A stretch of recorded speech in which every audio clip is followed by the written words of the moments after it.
Cormagut, and I suppose, the first thing I should say is that this special debate here, brought about by my colleague Deputy Butler, I think has probably been one of the most moving debates that I have taken part in since becoming a member of this Dáil back in late February.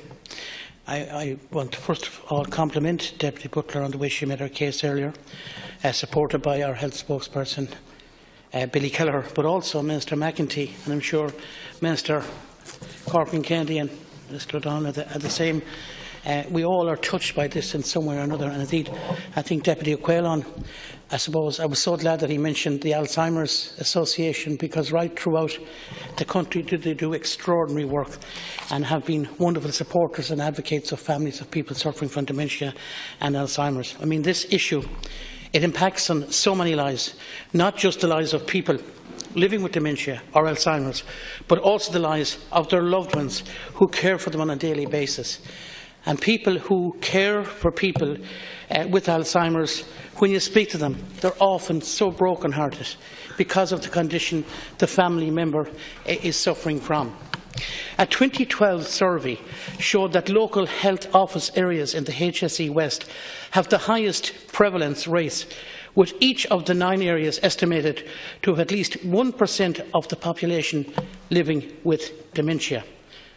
My own county of Roscommon has the highest share of people with dementia at 1.4%. 1.4%.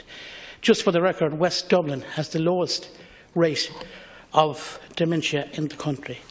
There are 55,000 people in Ireland living with dementia presently, and a further 165,000 people will be directly affected by it. It's expected that 1 in 3 people aged over 65 years will develop dementia, and that the number of people living with dementia will double, I think as has already been stated, in the next 20 years, and treble in the next 35 years.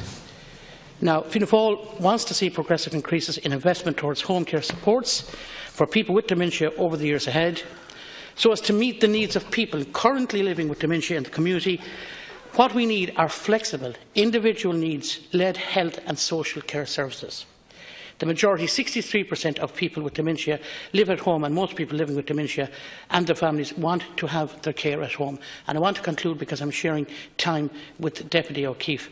It is really important that this matter gets the full attention of everybody. It's the biggest growing problem we're going to have in the health service. We are an ageing population, and as a society we need to prepare for the implications of an ageing country. And that means resourcing services, supporting carers and investing in research. And research is going to be very important. O'Keefe, 2 minutes.